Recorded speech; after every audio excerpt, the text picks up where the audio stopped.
अस्सलाम वालेकुम एवरीवन। इस वीडियो में कॉस्ट ऑफ सिलेक्शन के बारे में हम डिस्कस करते हैं। इंटरेस्टिंग बात यह है कि टॉपिक यूट्यूब पे आपको इतने क्लियर कॉन्सेप्ट्स के साथ नहीं मिलेगा।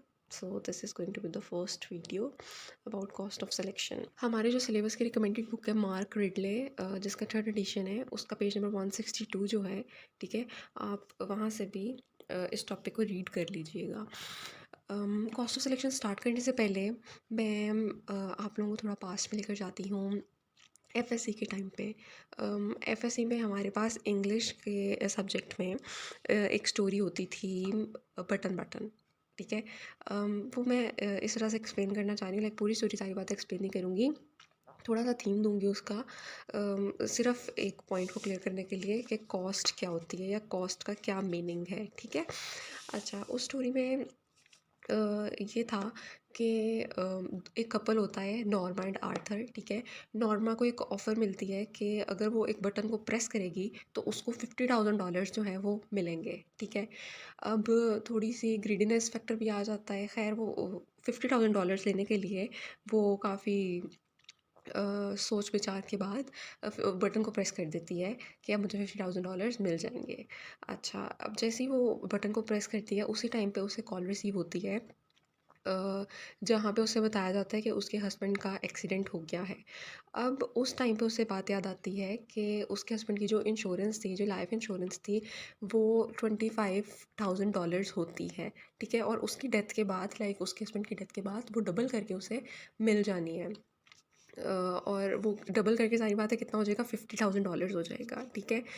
तो उसने वो बटन तो प्रेस किया था कि उसे था कि मुझे मिल जाएंगे $50,000, लेकिन उसे इस चीज़ का आइडिया नहीं था कि उसके हस्बैंड की डेथ हो जाएगी, और जो उसे $50,000 मिलेंगे वो उसकी जो लाइफ इंश्योरेंस थी उसी को डबल करके जो मनी और अमाउंट बनती है उससे वही मिलेगी, ठीक है। लाइक उसे पैसे तो मिल जाएंगे, मनी उसे मिल जाएगी, ठीक है। लेकिन उसे कॉस्ट क्या चुकानी पड़ी, लाइक किस कीमत पे उससे $50,000 मिल रहे हैं। उसे ये कीमत चुकानी पड़ी कि उसके हस्बैंड हस्बैंड का एक्सीडेंट हो गया और उसकी डेथ हो गई, ठीक है। अब जो हम यहाँ पे कॉस्ट ऑफ नेचुरल सिलेक्शन की बात करेंगे, अम, जो नेचुरल सिलेक्शन है, हमने इसकी सिलेक्शन की टाइप्स भी पढ़ी हैं, जिसमें नेचुरल सिलेक्शन आती है डायरेक्शनल, स्टेबलाइजिंग, ठीक है, ये वाली। तो हम यहाँ पे जो नेचुरल सिलेक्शन की बात कर रहे हैं, हम नेचुरल सिलेक्शन की कॉस्ट देखेंगे कि एक पॉपुलेशन में अगर नेचुरल सिलेक्शन हो रही है, ठीक है, कोई स्पेसिफिक जीन्स की सिलेक्शन हो रही है, तो किस कॉस्ट पे उस पॉपुलेशन को क्या कीमत चुकानी पड़ेगी, और उस बेस पे वहाँ पर नेचुरल सिलेक्शन हमें देखने को मिलेगी। जेबीएस हेल्डेन साइंटिस्ट जो थे, उन्होंने 1957 में यह कॉन्सेप्ट दिया। इसे कॉस्ट ऑफ सिलेक्शन और कॉस्ट ऑफ सब्सटीट्यूशन भी कहते हैं। सब्सटीट्यूशन क्यों कहते हैं वो थोड़ा सा आगे जाके एक्सप्लेन हो जाएगा। इसे हेल्डेन्स डायलीमा भी कहते हैं। डायलीमा कहते हैं कन्फ्यूजन को, ट्रबल को या कॉन्फ्लिक्ट को, ठीक है। और इसको वर्मा एंड अग्रवाल, एक बुक है, इंडियन ऑथर्स की है, और उन्होंने कॉस्ट ऑफ सिलेक्शन को जो हेडिंग दी हुई है, प्राइस ऑफ सिलेक्शन के नाम से दी हुई है, ठीक है। थोड़ा सा इसका इंट्रोडक्शन और हिस्ट्री थी। आगे हम इसकी थोड़ी सी डेफिनेशन देख लेते हैं। Selection acting at many loci could incur या cause an unsuitable reproductive cost. हमने जनरल सिलेक्शन मॉडल पढ़ा है, जो कॉस्ट ऑफ सिलेक्शन से जस्ट प्रीवियस टॉपिक है सिलेबस में, ठीक है। हमने देखा one locus and two locus model जो है उनमें कि किस तरह सिलेक्शन होती है, और लाइक ये मॉडल्स किस तरह से सिलेक्शन को रिप्रेजेंट करते हैं। अब सिलेक्शन अगर एक लोकस पे हो रही है, सॉरी, सिलेक्शन अगर एक लोकस पर हो रही है या मैनी लोकाई पर हो रही है, तो उससे क्या कॉज होगा, एक अनसूटेबल रिप्रोडक्टिव कॉस्ट। उस पॉपुलेशन में एक अनसूटेबल एक उसे कीमत चुकानी पड़ेगी, ठीक है। और वो कीमत किसकी होगी, लाइक क्या कीमत होगी कि उसकी जो रिप्रोडक्शन है उस पॉपुलेशन की, उसको कोई ना कोई नुकसान पहुंचेगा, उसमें जो है अनस्टेबिलिटी आएगी, ठीक है, या उसमें अनसूटेबल थिंग्स हमें देखने को मिलेंगी, ठीक है। यहाँ पे मैं आप लोगों को एग्जांपल दूँ तो इस एग्जांपल कुछ आप लोगों ने पेपर में मेंशन नहीं करना, जस्ट फॉर क्लियरिंग और कॉन्सेप्ट्स मैं इस एग्जांपल को मेंशन कर रही हूँ। ओके, इस एग्जांपल को आपने मेंशन नहीं करना, लेकिन जिस तरह हमने डायरेक्शनल सिलेक्शन पढ़ी थी, और जो पेपेड मॉथ्स की एग्जांपल होती है, वो ऑलमोस्ट एवोल्यूशन के हर टॉपिक में आपको देखने को मिलेगी, ठीक है। पेपेड मॉथ्स में क्या था कि जो ट्री की बार्क्स थी, ठीक है, उनका कलर अगर लाइट था या वाइट मैं कह दूँ, ठीक है, तो जो मॉथ्स थी, मॉथ्स भी वाइट या लाइट कलर की थी। लेकिन आहिस्ता आहिस्ता जब पॉल्यूशन ज़्यादा होना स्टार्ट हुई, इंडस्ट्रियलाइजेशन होना स्टार्ट हुई, तो जो ट्रीज़ की बार्क का कलर था वो थोड़ा डार्क होना स्टार्ट हो गया, ब्लैक होना स्टार्ट हो गया, ठीक है। अब जब ट्रीज़ की बार का कलर ब्लैक होना स्टार्ट हो गया, तो उसके ऊपर जो वाइट मॉथ्स थी वो विजिबल थी, ठीक है। और वो इजीली प्रे हो सकती थी, लाइक प्रीडेटर्स उन्हें इजीली प्रे कर सकते थे, ठीक है। तो अब वो वाइट जीन जो थी उनके लिए वो सूटेबल नहीं थी। और फिर क्या हुआ कि आहिस्ता आहिस्ता वो नेचुरल सिलेक्शन हुई, ठीक है। नेचर ने जो ब्लैक जीन्स थी उन्हें फेवर करना स्टार्ट किया, क्योंकि वो इन्वायरमेंट में वो वाली जीन्स जो थी सूटेबल थी, क्योंकि जो ट्री का कलर था वो डार्क होना स्टार्ट हो गया। तो अब उस पे जब ब्लैक कलर की मौत आकर बैठेगी तो प्रीडेटर्स को नहीं नज़र आएगी, ठीक है। अब हमने बात की कि एक लोकस पे सपोज़ ये मेरे पास एक क्रोमोसोम है और यहाँ पे इसका सपोज़ एक लोकस है। अब इस लोकस पे जो मैं बात कर रही हूँ वाइट जीन प्रेजेंट है, ठीक है। अब इस वाइट जीन ने, जो हमने पीछे बात की है, रिप्लेस हो जाना है ब्लैक से, ठीक है। और यही सिलेक्शन है कि इस वाइट जीन की रिप्लेसमेंट हो जाएगी ब्लैक से, ठीक है, ताकि वो जो मॉथ्स हैं वो इन्वायरमेंट में फिट हो जाएं, ठीक है। Selection acting at many loci could incur cause an unsuitable reproductive cost। जो रिप्रोडक्टिव कॉस्ट है इसका कॉन्सेप्ट थोड़ा सा आगे जाके भी क्लियर होगा, लेकिन ये जो पेपेड मॉथ की एग्जांपल है ये आप लोगों ने मेंशन नहीं करनी, ये जस्ट आप लोगों का कॉन्सेप्ट क्लियर करने के लिए मैंने एक्सप्लेन की है, ठीक है। ये वाली एग्जांपल आपको कॉस्ट ऑफ सिलेक्शन देखने को नहीं मिलेगी। अच्छा, आगे natural selection involves removal of disfavoured genotypes from population. अब पॉपुलेशन जिसमें वाइट जीनोटाइप जो थी या वाइट फिनोटाइप जो थी वो डिसफेवर्ड थी, उसका कोई रोल नहीं रह गया था, ठीक है। तो सिलेक्शन ने क्या किया, नेचुरल सिलेक्शन ने उसकी रिमूवल स्टार्ट कर दी, ठीक है। उन डिलीटरस जीन की रिमूवल स्टार्ट कर दी एंड रिप्लेसमेंट या substitution with selectively favoured genotype. और उसे किनसे रिप्लेस कर दिया, वो वाली जीनोटाइप्स जो फेवर करती हैं उन मॉथ्स की फिटनेस को और उनके सर्वाइवल को, ठीक है, यानी कि डार्क कलर की जीन्स या ब्लैक जीन्स, ठीक है। यहाँ पे जो रिमूवल ऑफ डिसफेवर्ड जीनोटाइप है इसको मैं सिलेक्टिव डेथ भी कहती हूँ, ठीक है, इसे सिलेक्टिव डेथ भी कहा जाता है। सिलेक्टिव डेथ का मीनिंग यही है कि इंडिविजुअल्स जो हैं, इंडिविजुअल्स की डेथ, ठीक है। आगे कॉस्ट ऑफ सिलेक्शन का एक और डेफिनेशन देख लेते हैं। Cost of selection is mathematically equivalent to substitutional load. Substitutional load, हमने जेनेटिक लोड का पीछे टॉपिक था उसमें हमने 3 तरह के लोड्स पढ़े थे, सब्स्टिट्यूशनल, सेग्रीगेशनल एंड म्यूटेशनल। तो सब्स्टिट्यूशनल लोड जो है उसका लिंक कॉस्ट ऑफ सिलेक्शन से है और cost of selection mathematically equivalent है इसके सब्स्टिट्यूशनल लोड के। सब्स्टिट्यूशनल लोड क्या होता है मैं इसकी डिटेल में नहीं जाऊँगी क्योंकि लेंथी हो जाएगा। Substitution load cost of selection से ही रिलेटेड है, ठीक है, कि ऐसी पॉपुलेशन जिसमें कोई जीन रिप्लेस हो रही है या सब्स्टिट्यूट हो रही है, ठीक है, किसी कॉस्ट पे। और जो सब्स्टिट्यूशनल लोड में जब हम बात करते हैं तो हम ये कहते हैं कि उस पॉपुलेशन में लैक ऑफ बर्थ्स, ठीक है, कि न्यू इंडिविजुअल्स नहीं प्रोड्यूस हो रहे और जो ऑलरेडी प्रेजेंट इंडिविजुअल्स हैं उनकी डेथ हो रही है, यानी कि इसमें डेथ रेट बहुत ज़्यादा हाई होता है और बर्थ रेट बहुत ज़्यादा कम है, ठीक है। एक और चीज़ देख लेते हैं कॉस्ट ऑफ सिलेक्शन में, जो हमने सिलेक्टिव डेथ की बात की, ठीक है। Selective death that must occur for a gene to be substituted. एक जीन को सब्स्टिट्यूट करने के लिए जो उस पॉपुलेशन में हमें डेथ्स देखने को मिल रही हैं, जो जीनोटाइप्स वो हो रही हैं, रिमूव हो रही हैं, ठीक है, उसे भी हम कॉस्ट ऑफ सिलेक्शन कहते हैं। अच्छा, आगे पॉइंट है एक इंटेंसिटी ऑफ सिलेक्शन का, ये वाला पहला पॉइंट सुनिए। The higher the intensity of selection higher the amount of selective death. इस वाले पॉइंट को पढ़ के अभी समझ नहीं आएगी, पहले हमें इंटेंसिटी ऑफ सिलेक्शन जो है या सिलेक्शन इंटेंसिटी इसके कॉन्सेप्ट को क्लियर करना है। अच्छा, अब जो इंटेंसिटी ऑफ सिलेक्शन है इसका कॉन्सेप्ट भी क्लियर करने से पहले एक कॉन्सेप्ट आता है हमारे पास सिलेक्शन डिफरेंशियल का, इसका कॉन्सेप्ट क्लियर करना बेहद ज़रूरी है। अच्छा, अब जो सिलेक्शन डिफरेंशियल का कॉन्सेप्ट है और साथ ही सिलेक्शन इंटेंसिटी का कॉन्सेप्ट है और जो इनकी डेफिनेशन और जो सारी एक्सप्लेनेशन है, ये आपने लाइक अगर ये लिखनी नहीं है, क्योंकि सिर्फ आपके कॉन्सेप्ट्स क्लियर करने के लिए, ठीक है, ताकि आपका कॉन्सेप्ट क्लियर हो जाए, आपको इंटेंसिटी ऑफ सिलेक्शन की समझ आ जाए, उसके लिए सारा एक्सप्लेन मैं करूँगी, ठीक है। सिलेक्शन डिफरेंशियल को देख लेते हैं। इसे डिफाइन किया जाता है difference of individuals who are selected for producing next generation from the population where they are selected या where they actually belong to, ठीक है। सपोज एक पॉपुलेशन है और उसमें इंडिविजुअल्स रह रहे हैं, ठीक है। अब उन इंडिविजुअल्स में से कुछ ऐसे इंडिविजुअल्स हम सेपरेट आउट कर लेते हैं या सिलेक्ट कर लेते हैं, ठीक है, जिनसे हम आगे फर्दर नेक्स्ट जनरेशन्स को प्रोड्यूस कराएं, ठीक है। मेरे पास पॉपुलेशन थी उसमें सपोज कुछ इंडिविजुअल्स हैं, मैंने उसमें से 2 इंडिविजुअल्स को सिलेक्ट कर लिया और उनमें से आगे फर्दर मैं चाहती हूँ कि नेक्स्ट जनरेशन इन्हीं के थ्रू प्रोड्यूस, ठीक है।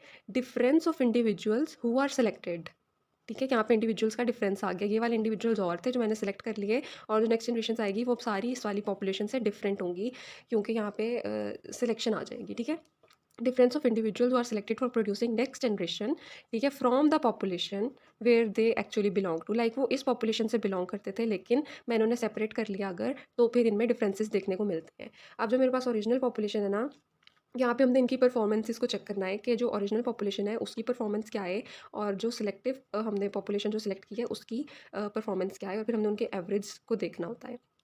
ठीक है, जो ओरिजिनल है उसे हम पी नॉट बार से डिनोट कर रहे हैं। ठीक है, यानी कि एवरेज, ठीक है, ओरिजिनल पॉपुलेशन का एवरेज, और यहाँ पे सिलेक्टिव इंडिविजुअल्स की पॉपुलेशन का एवरेज, इसके ऊपर हमने बार डाल दी। ठीक है, जो सिलेक्शन डिफरेंशियल है इसका फॉर्मूला है S is equal to P S bar minus P not bar, यानी कि जो सिलेक्टिव इंडिविजुअल्स की परफॉर्मेंस है उसका डिफरेंस किससे, ओरिजिनल पॉपुलेशन की, ओरिजिनल पॉपुलेशन से। ठीक है, यहाँ पे हमने ये बात की difference of individuals who are selected. ठीक है, डिफरेंस ही आ गया, जहाँ पे माइनस का साइन आता है हमें पता है डिफरेंस को डिनोट करता है। ठीक है, difference of selective individuals from the original population. ठीक है, आगे हम देख लेते हैं superiority should transfer to next generation. ठीक है, अब जो हमने इंडिविजुअल सेलेक्ट की है वो सारी बात है क्या हैं, वो हैं सुपीरियर हैं। ठीक है, हमने वो वाले इंडिविजुअल सेलेक्ट करने हैं जो सुपीरियर हैं। जिस तरह अगर हम बात करें बायोटेक्नोलॉजी की, हम वो वाले एनिमल सेलेक्ट करते हैं जिनकी कुछ गुड क्वालिटी जीन्स हैं, और फिर आगे फर्दर जनरेशन हम उन्हीं से ही प्रोड्यूस कराते हैं उन जीन्स को सेलेक्ट करके।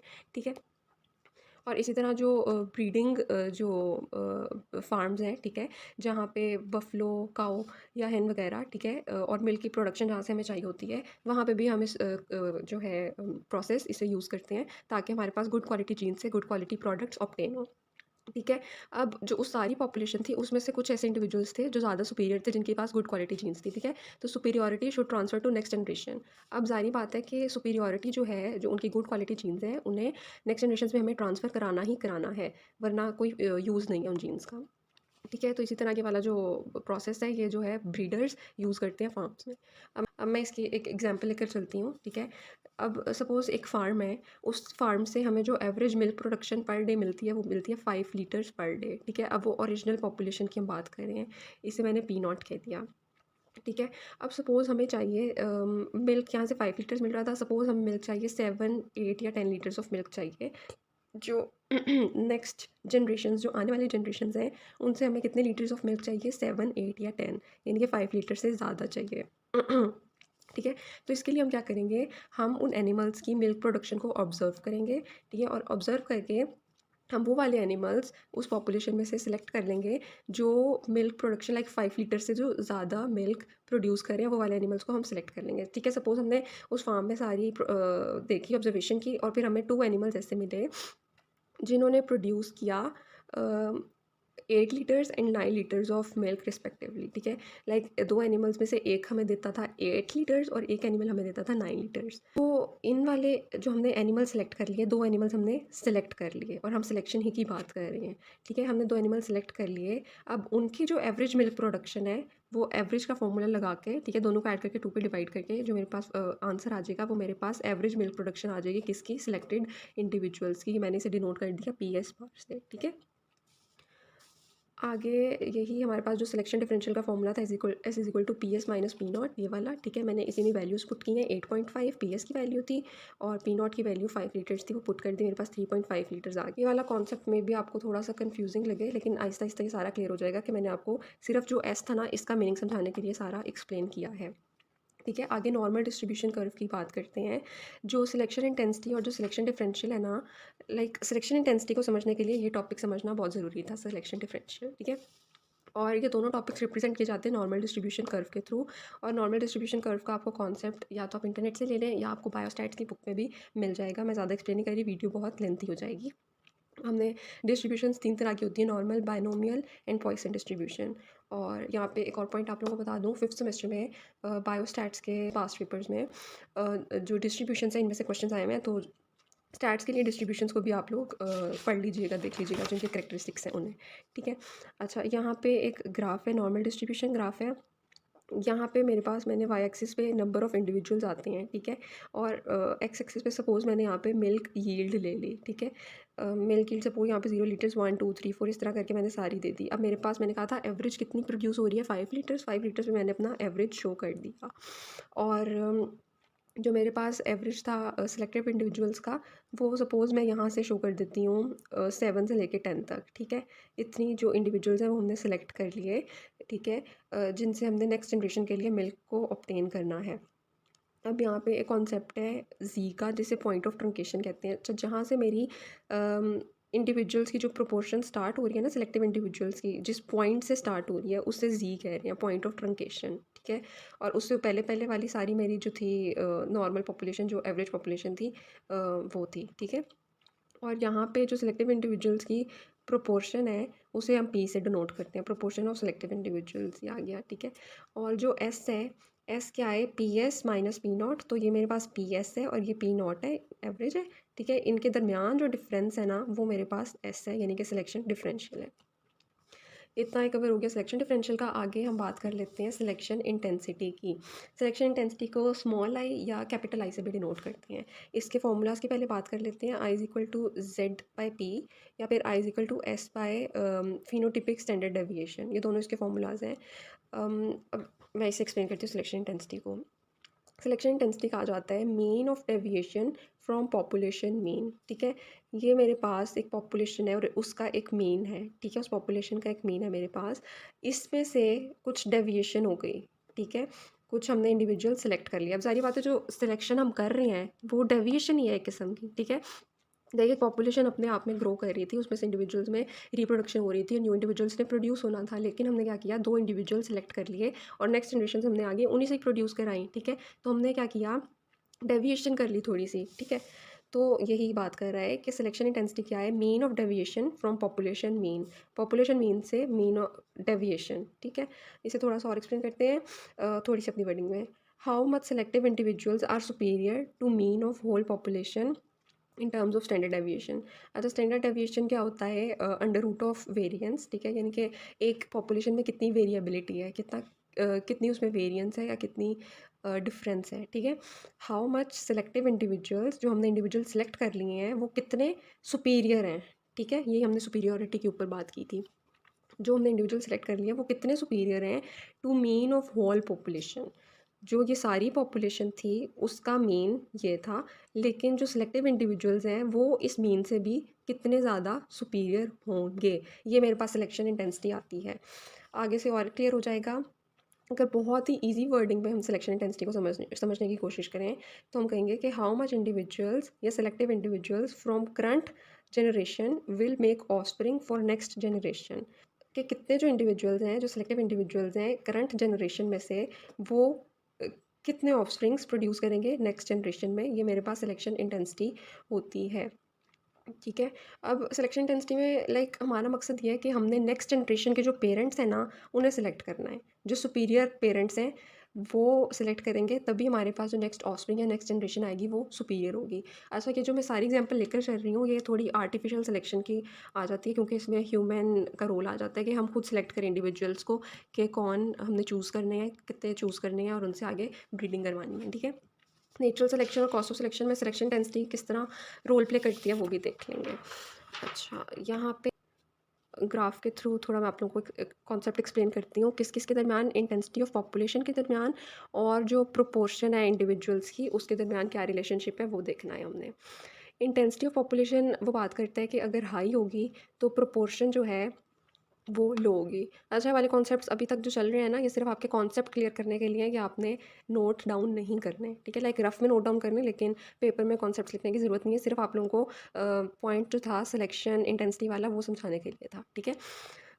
जो इंटेंसिटी अगर वो ज़्यादा हो रही है तो प्रोपोर्शन कम होगी, और इसी तरह अगर इंटेंसिटी ऑफ सिलेक्शन कम हो रही है तो प्रोपोर्शन ज़्यादा हो जाएगी, proportion of the selective individuals. और यहाँ पे एस जो है वो सिलेक्शन डिफरेंशियल है और ये फिनोटिपिक स्टैंडर्ड डेविएशन है। इंटेंसिटी ज़्यादा है तो फिनोटिपिक स्टैंडर्ड डेविएशन वो कम होगी और सिलेक्शन डिफरेंशियल ज़्यादा हो जाएगी। इसको मैं थोड़ा सा ग्राफ के थ्रू एक्सप्लेन कर देती हूँ। ये लाइक मैंने अब यहाँ पे छोटा सा ग्राफ बनाया हुआ है, ये मेरे पास ग्राफ है, ठीक है, जो हम पीछे एक्सप्लेन करते हुए जा रहे हैं। अच्छा, लो प्रोपोर्शन का क्या मतलब है कि मेरे पास जो हमने इंडिविजुअल सेलेक्ट किए हैं उनकी प्रोपोर्शन कम है, ठीक है। हमने थोड़े से इंडिविजुअल सेलेक्ट किए हैं। अब मैं थोड़े से इंडिविजुअल्स अगर सेलेक्ट करूँगी तो मेरे पास इंटेंसिटी हाई होगी, ठीक है। और जो सिलेक्शन डिफरेंशियल है वो ज़्यादा होगा। सिलेक्शन डिफरेंशियल हमने क्या बात की थी कि जो हमारा पॉइंट है टर्निकेशन पॉइंट, ठीक है, ट्रंकेशन पॉइंट सॉरी, ये वाला जी जहाँ से स्टार्ट है, ठीक है, ये और जो एवरेज पॉपुलेशन मीन है उसके दरमियान का जो डिफरेंस है वो मेरे पास सिलेक्शन डिफरेंशियल आता है, ठीक है। तो अगर प्रोपोर्शन कम है, ठीक है, कि बहुत ही ज़्यादा राइट साइड पे अगर मेरे पास इंडिविजुअल्स हैं तो इंटेंसिटी हाई होगी और जो सिलेक्शन डिफरेंशियल है वो भी हाई होगा, बहुत ज़्यादा होगा। अब जब ये वाला केस होगा तो जो नेक्स्ट जनरेशन मेरे पास प्रोड्यूस होगी वो काफ़ी इम्प्रूव्ड होगी, यानी कि इस सिचुएशन में हमें इम्प्रूवमेंट देखने को मिलेगी। Superior animals are selected as parents that determine genetic value of next generation, ठीक है। हमने एनिमल्स जो सुपीरियर थे उन्हें एज पेरेंट सेलेक्ट करना है ताकि वो फर्दर जाके जो नेक्स्ट जनरेशन है उसकी जेनेटिक वैल्यू को डिटरमाइन करें, ठीक है। अब यहाँ पे प्रोपोर्शन कम होगी तो इंटेंसिटी हाई हो जाएगी और इम्प्रूवमेंट भी ज़्यादा हो जाएगी। लाइक अगर हमें नेक्स्ट जनरेशन में इम्प्रूव्ड जीन्स चाहिए तो मुझे सिलेक्शन डिफरेंशियल को ज़्यादा करना है, और सिलेक्शन डिफरेंशियल को मैं ज़्यादा किस तरह करूँगी कि मैं प्रोपोर्शन को कम कर दूँ ताकि इंटेंसिटी हाई हो जाए और ये वाली सिचुएशन हमें देखने को मिल जाए। सिमिलर केस जो है वो इसके ऑपोजिट हो जाएगा कि अगर इंटेंसिटी लो है तो प्रोपोर्शन ज़्यादा है, ठीक है, कि प्रोपोर्शन अगर ज़्यादा होगी इंडिविजुअल्स की तो इंटेंसिटी हमें कम देखने को मिलेगी। यहाँ पे देखें थोड़ा सा लेफ्ट साइड पे ये चीज़ डेविएट कर रही है, यहाँ पे बहुत राइट पे थी, थोड़ी सी प्रोपोर्शन ऑफ इंडिविजुअल्स थी, यहाँ पे बहुत ज़्यादा इंडिविजुअल्स हमें देखने को मिल रही हैं, यानी कि हाई प्रोपोर्शन है, ठीक है। हाई प्रोपोर्शन होगी तो लो इंटेंसिटी होगी और लो सिलेक्शन डिफरेंशियल होगा, ठीक है। यहाँ पे एस जो है वो कम हो गया है और जो इम्प्रूवमेंट है यानी कि नेक्स्ट जनरेशन में जो हमें जीन्स देखने को मिल रही हैं वो थोड़ी बेनिफिशियल नहीं होंगी, यानी कि इम्प्रूवमेंट कम होगी। अच्छा, अब जो मेरा पॉइंट था फर्स्ट पेज में हम जो बात कर रहे थे, the higher the intensity of selection higher the amount of selective death, ठीक है। हमने इस वाले पॉइंट को क्लियर करने के लिए वाले सारे कॉन्सेप्ट्स देखे थे कि इंटेंसिटी ऑफ सिलेक्शन अगर हाई है तो सिलेक्टिव डेथ की अमाउंट भी हाई है। वो किस तरह से, ये देखें, यहाँ पे मेरे पास इंटेंसिटी ज़्यादा है, ठीक है, सिलेक्शन इंटेंसिटी अगर हाई है, ठीक है, ये किसको लीड करेगी, सिलेक्टिव डेथ पे लीड करेगी। किस तरह से कि ये जो इंडिविजुअल्स हैं ये मेरे पास ग्राफ फर्दर राइट साइड पे मूव करता रहेगा, प्रोपोर्शन लो लो लो अगर मैं लेती रहूँ तो ये जो पीछे वाली जितनी भी मेरे पास पॉपुलेशन है वो सारी एक्सटिंक्ट होती रहेगी, ठीक है। उस सारी का कोई काम ही नहीं है, उसमें तो सारी वो वाली जीन्स हैं जिनका कोई वो नहीं है, एडवांटेज नहीं है। और हमें कौन सी जीन्स चाहिए जो इम्प्रूव्ड हों, जो नेक्स्ट जनरेशन के लिए बेनिफिशियल हों, ठीक है। तो ये वाली जब सिचुएशन आ रही है, हायर द इंटेंसिटी, ठीक है, हायर द सेलेक्टिव डेथ, ठीक है। अब ये वाली चीज़ हमने देखी अगर हम आर्टिफिशियल सिलेक्शन की बात कर रहे थे, सेम ही केस इसके लिए होगा। जो हम अपनी पेपेड मॉथ्स की अगर एग्जांपल लेकर चलें, क्योंकि उनमें हमें नेचुरल सिलेक्शन देखने को मिली थी, डायरेक्शनल सिलेक्शन स्पेशली, ठीक है। तो उसमें भी यही सीन होगा कि सिलेक्टिव डेथ हमें देखने को मिली उन वाली मॉथ्स में जो वाइट कलर की थी, और फिर इम्प्रूवमेंट हमें क्या देखने को मिली कि जो ब्लैक कलर की मॉथ्स थी वो हमारे पास ज़्यादा हो गई, ठीक है। और उनकी नेचर ने उन्हें फेवर किया और इन्वायरमेंट में वो फिर रहने लग गई। आगे यहाँ पे जो इक्वेशन है इंटेंसिटी की, ये विकिपीडिया की है, उसने इंटेंसिटी को log of S nought over S से डिनोट किया हुआ है, ठीक है। अच्छा, यहाँ पे एक पॉइंट मिस हो गया मुझसे, नॉर्मल डिस्ट्रीब्यूशन टेबल। आपने बायोस्टैट्स में टेबल्स देखे होंगे, टी टेस्ट का टेबल होता है, जी टेस्ट का टेबल होता है, लाइक इस तरह करके इसी तरह नॉर्मल डिस्ट्रीब्यूशन का भी टेबल होता है। तो जो सिलेक्शन इंटेंसिटी है इसकी वैल्यू हम नॉर्मल डिस्ट्रीब्यूशन टेबल से लेते हैं, ठीक है। S nought over S, log of S nought over S, जो यहाँ पे एस नॉट है वो क्या है, quotient of those optimal genotype that survive to reproduce. इसमें मेरे पास वो वाले जीनोटाइप्स आ जाएंगे और वो वाले इंडिविजुअल्स आ जाएंगे जो सरवाइव करेंगे और उनमें रिप्रोडक्शन होगी, ठीक है। और इस तरह एस को हम कहते हैं quotient of the entire population, यानी कि अगर मैं इंटायर पॉपुलेशन हूँ तो वो कैपिटल एस, और जो एस नॉट है वो मैं सेलेक्टिव इंडिविजुअल्स को लूँ, ठीक है, जिनकी ऑप्टिमल जीनोटाइप होगी और वो सरवाइव करेंगे, ठीक है। इसे जुवेनाइल सर्वाइवल भी कहते हैं, इसे फिटनेस भी कहते हैं, डार्विनियन फिटनेस भी कहा जाता है, ठीक है। और इंटेंसिटी को विकिपीडिया ने इस तरह किया हुआ है कि इंटेंसिटी अप्रॉक्सीमेटली इक्वल है एस नॉट माइनस एस के, ठीक है। वही वाली बात जो हमने सिलेक्शन डिफरेंशियल देखा है, P S bar minus P not bar, ठीक है। ये वाला कॉन्सेप्ट जो था हमारा क्लियर हो गया कि higher the intensity of selection, जितनी ज़्यादा इंटेंसिटी ऑफ सिलेक्शन हाई होगी उतनी ज़्यादा अमाउंट ऑफ सिलेक्टिव डेथ हमें देखने को मिलेगी, ठीक है। A population can not tolerate indefinitely large amount of selective death that occurs and can become extinct. Selective death हो रही है यानी कि इंडिविजुअल्स डाई हो रही हैं, डेथ हो रही है, ठीक है, लैक ऑफ बर्थ है और मोर डेथ रेट है, ठीक है। अब जब ये वाली सारी सिचुएशन होगी तो वो पॉपुलेशन के बहुत ज़्यादा चांसेस हैं कि वो एक्सटिंक्ट हो जाए, ठीक है। और इस चीज़ ने लाइक सिलेक्शन तो हो रही है, ठीक है, सिलेक्शन हो गई, लेकिन क्या चीज़ अफेक्ट हुई? रिप्रोडक्शन। रिप्रोडक्शन अफेक्ट हुई, जो हम ये बात कर रहे थे कि कॉस्ट क्या है, रिप्रोडक्टिव कॉस्ट अनसूटेबल देखने को हमें मिलेगी। और ये हमारे पास कॉस्ट ऑफ सिलेक्शन है कि नेचुरल सिलेक्शन तो हो रही है, लेकिन किस कीमत पे? कि उस पॉपुलेशन में हमें सिलेक्टिव डेथ देखने को मिल रही है, उसका रिप्रोडक्शन रेट अफेक्ट हो रहा है, इवन कि वो पॉपुलेशन भी एक्सटेंट हो सकती है, ठीक है। इतने पॉइंट हमारे क्लियर हो गए। अब जो हमने बात करनी है नंबर 300 की, ये वाला कॉन्सेप्ट अब आपने लिखना होगा, ठीक है। जो पीछे कॉन्सेप्ट हमने डिस्कस किए थे सिलेक्शन इंटेंसिटी का और सिलेक्शन डिफरेंशियल का, वो सिर्फ उसके लिए था, कॉन्सेप्ट क्लियर करने के लिए, और सिलेक्शन इंटेंसिटी का कॉन्सेप्ट क्लियर करवाने के लिए वो आपने लिखना नहीं है। तो हेल्डेन ने ये एस्टिमेट किया कि अगर सिलेक्शन इंटेंसिटी पॉपुलेशन की 0.1 है, पीछे हमने बात की नॉर्मल डिस्ट्रीब्यूशन टेबल की, तो ये वैल्यू वहीं से ही निकली है, ठीक है, नॉर्मल डिस्ट्रीब्यूशन टेबल से। अगर उसकी वैल्यू 0.1 है तो उस पॉपुलेशन में जो एक जीन ने रिप्लेस होना है, ठीक है, वो तकरीबन हमें 300 जनरेशन्स चाहिए होंगी उस पॉपुलेशन की, तब जाके वो जीन रिप्लेस होगी।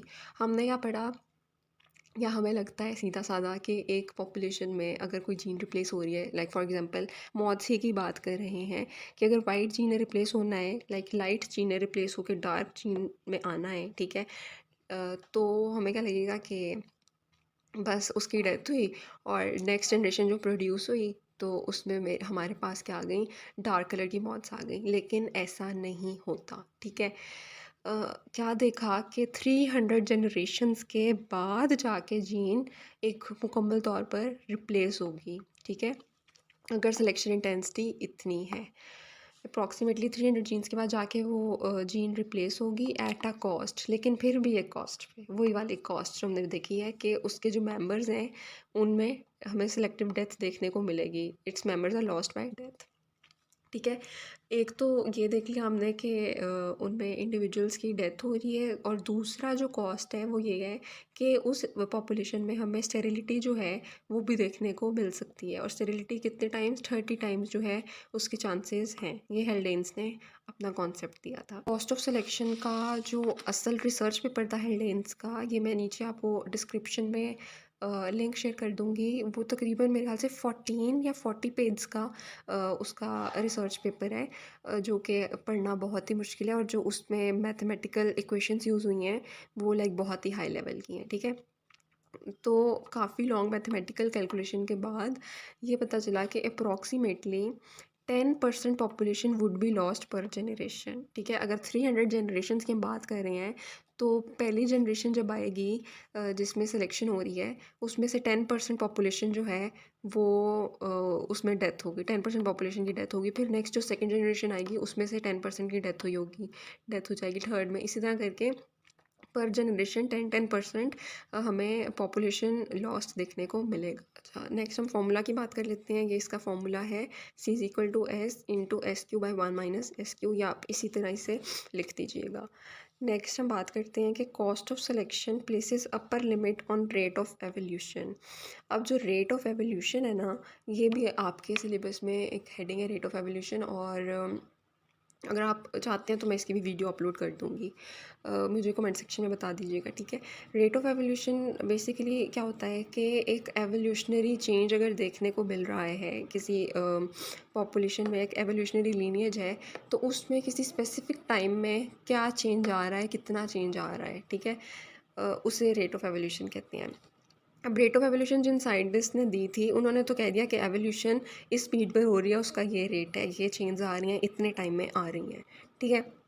लेकिन हेल्डेन्स ने इसको रेट ऑफ एवोल्यूशन को क्वेश्चन किया और उसने अपना कॉस्ट ऑफ सिलेक्शन अपना डायलेमा दिया, और हेल्डेन ने रेट ऑफ एवोल्यूशन के ऊपर एक लिमिट लगा दी, ठीक है, कि रेट ऑफ एवोल्यूशन जितने साइंटिस्ट कहते हैं कि इजीली हम एवोल्यूशन को मेजर कर सकते हैं, उतना इजी नहीं है, एक इस पर लिमिट है, और उसने फिर कॉस्ट ऑफ सिलेक्शन उसने रीज़न भी बता दी, अपना डायलेमा पेश कर दिया, अपनी कन्फ्यूजन पेश कर दी, ठीक है।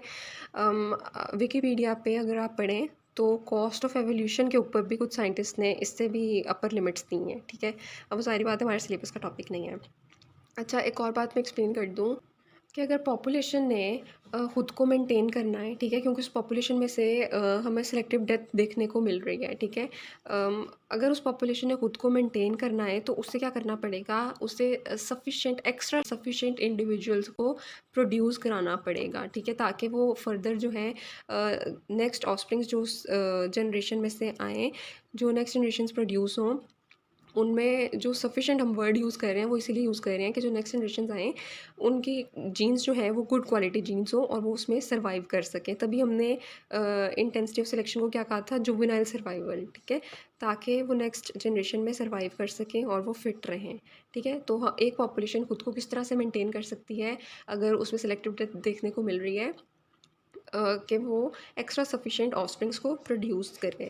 मैं कॉन्सेप्ट को बार बार इस वजह से बोल रही हूँ ताकि आप लोगों को सुन के याद हो जाए। Haldane's theory of cost of selection is doomed that selection is hard, ठीक है। अब हेल्डेन ने कहा कि सिलेक्शन हार्ड है, ठीक है। जो नेचुरल सिलेक्शन हम पीछे पढ़ते आए हैं कि सिलेक्शन की इतनी टाइप्स हैं, ऐसे सिलेक्शन हो रही है, इतनी एग्जांपल्स हमने देख ली। हेल्डेन ने हमें बताया कि नहीं, सिलेक्शन बहुत हार्ड है, और कॉस्ट ऑफ सिलेक्शन का टॉपिक देख के आपको पता चल गया होगा कि सिलेक्शन वाकई में काफ़ी हार्ड है। नेक्स्ट बात आते हैं, it was use to argue that rates of molecular evolution are too fast to be explained by natural selection. वही वाली बात कि जो हम एवोल्यूशन को बता देते हैं कि रेट्स ऑफ एवोल्यूशन को हम एक्सप्लेन कर देते हैं कि ऐसे एवोल्यूशन हो गई, इतने टाइम पीरियड में एवोल्यूशन हो गया। वो हेल्डेन कहता है कि ये चीज़ें बहुत फास्ट हैं, कि साइंटिस्ट ने बहुत लाइक कम टाइम लिमिट दिया है, कम टाइम लिमिट में इतनी ज़्यादा उन्होंने बता दिया कि चेंजिंग्स हो गई हैं, ठीक है। तो आप यहाँ से अंदाज़ा लगा लें कि उसने कहा है कि 300 जनरेशन्स आएंगी तब जाके वो जीन रिप्लेस होगी, ठीक है। तो यही कॉस्ट ऑफ सिलेक्शन थी। इस टॉपिक में अगर कोई कन्फ्यूजन है आपको तो मुझे कमेंट सेक्शन में पूछ लें। ओके, अल्लाह हाफ़िज़।